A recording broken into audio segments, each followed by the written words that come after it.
beginning of the 19th century, Russia was regarded as the greatest military power in Europe.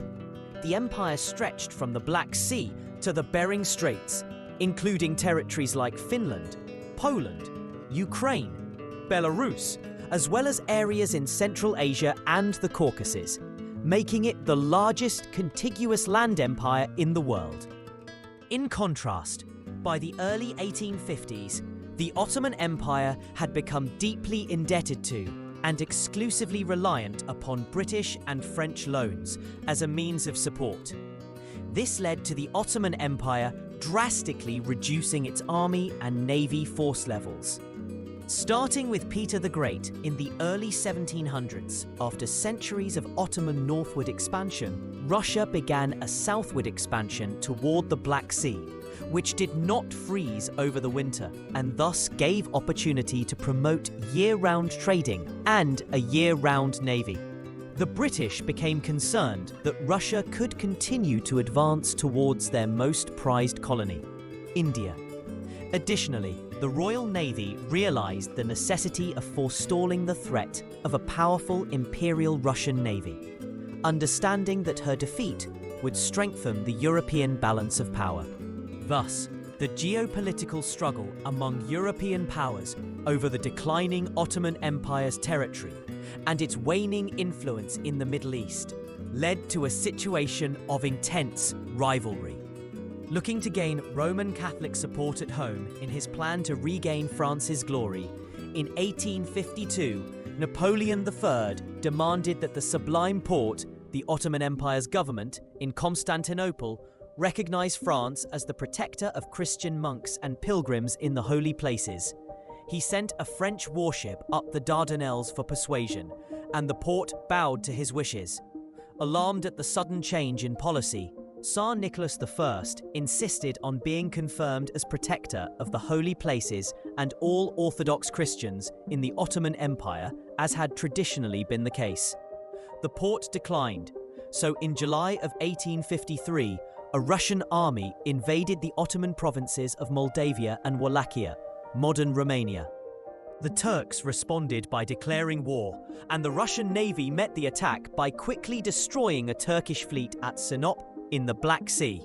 Their new naval artillery that fired explosive shells had proven to be surprisingly effective.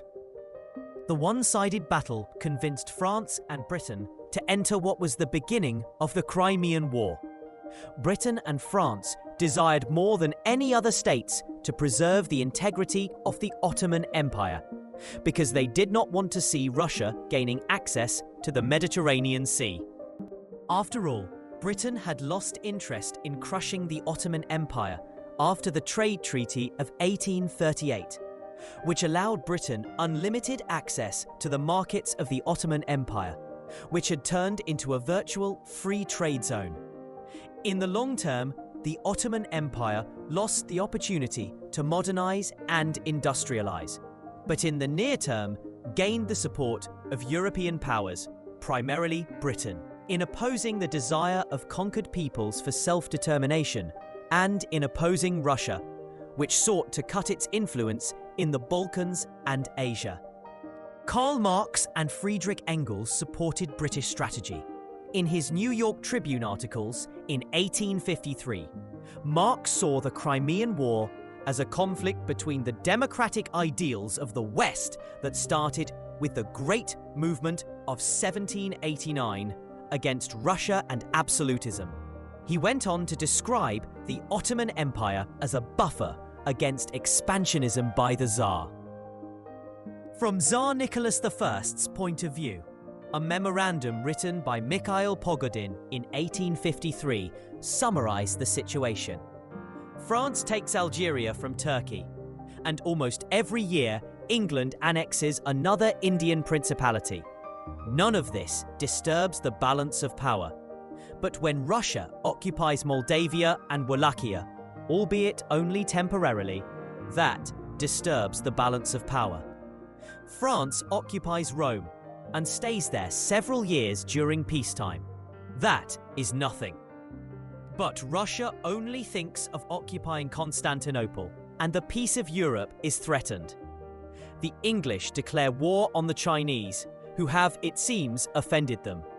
No one has the right to intervene. But Russia is obliged to ask Europe for permission if it quarrels with its neighbour. England threatens Greece to support the false claims of a miserable Jew and burns its fleet.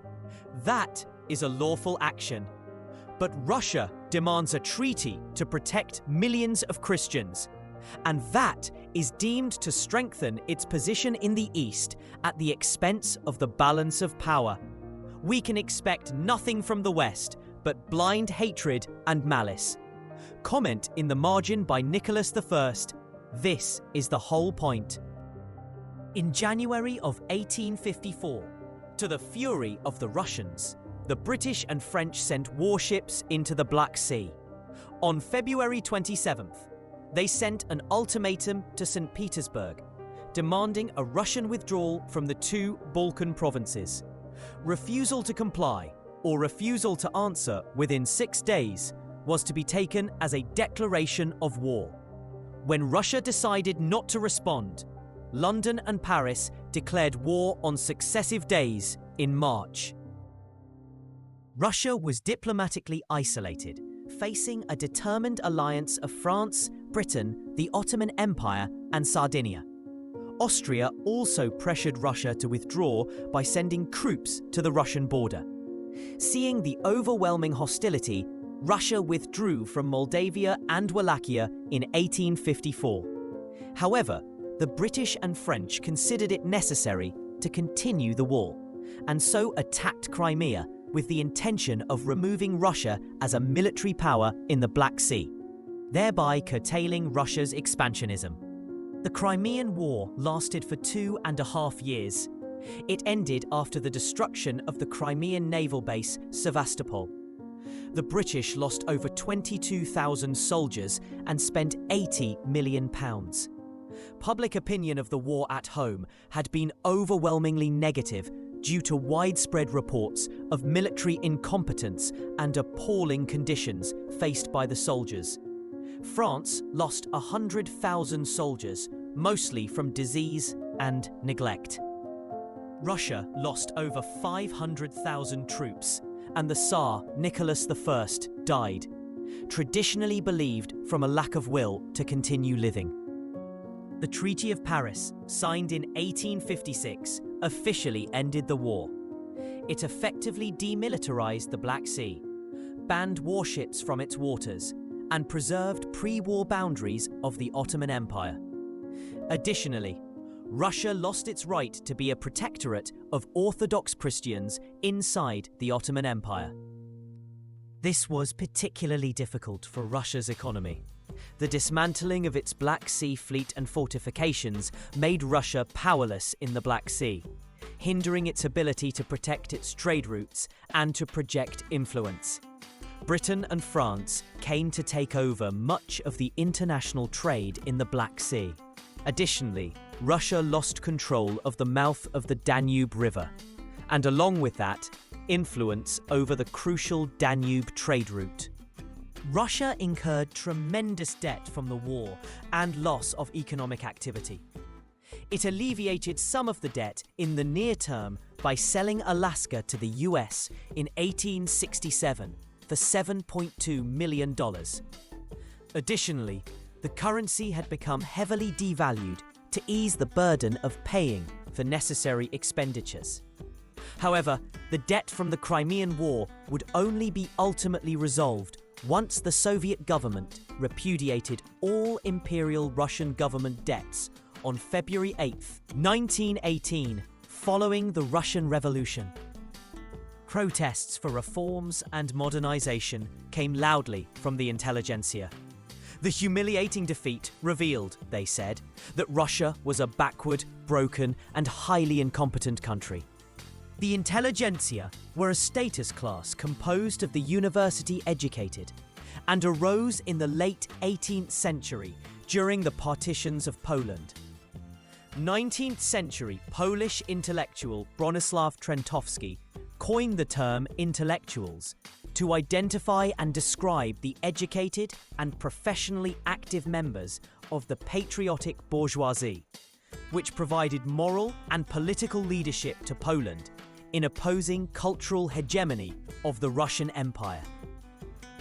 They came to assume the moral initiative and practical leadership in Russian national, regional, and local politics. This class also became the main voice for reforms, in contrast to the majority of serfs and peasants, who had always been strongly pro-Tsarist due to their strong religious faith and belief in the divine right of kings.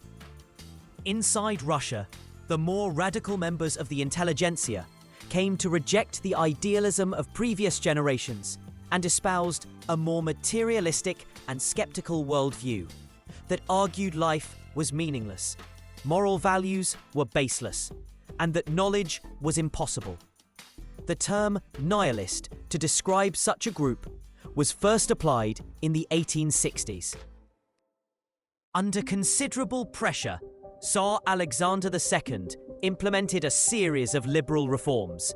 They included the modernization of the army and navy, relaxation of censorship of media, a judicial reform creating a completely new court system and order of legal proceedings, abolishment of corporal punishment, reform of the Russian Orthodox Church, economic modernization impacting railways, mining, and banking. Private banks were established for the first time, and the private sector banking quickly expanded. Peasants in Poland were emancipated, and the status of Jews improved as wealthy merchants, the highly educated and skilled professionals, along with those who had served the king, were allowed to leave the Pale of Settlement to major Russian cities for the first time. The Pale of Settlement was a region that historically contained the Jewish population and included parts of Poland, Ukraine, Moldova, Belarus, Lithuania, Latvia, and a part of Western Russia. The most significant reform was the emancipation of 23 million serfs in 1861, 38% of the population. No longer tied to the land and obligated to work for their landlords, who took a third of their production, freed peasants gained personal freedom and civil rights. Freed peasants instead became tied to their village communes, or zemstvas, which effectively replaced the landowner as the controlling authority. The zemstvas heavily restricted the peasants' movement in order to ensure the collection of taxes and redemption payments, because in exchange for freedom and allotments of land that peasants could call their own, they were given mortgages that were to last 49 years with a 6% interest charge. Unfortunately for many, the allotments of land were not sufficient in size nor quality to sustain themselves, and the sudden lack of common grazing ground as well as forests made survival, let alone repayment of debt, difficult. To avoid starvation, many peasants were forced to lease land from gentry landowners or work as hired labourers, continuing a form of dependency.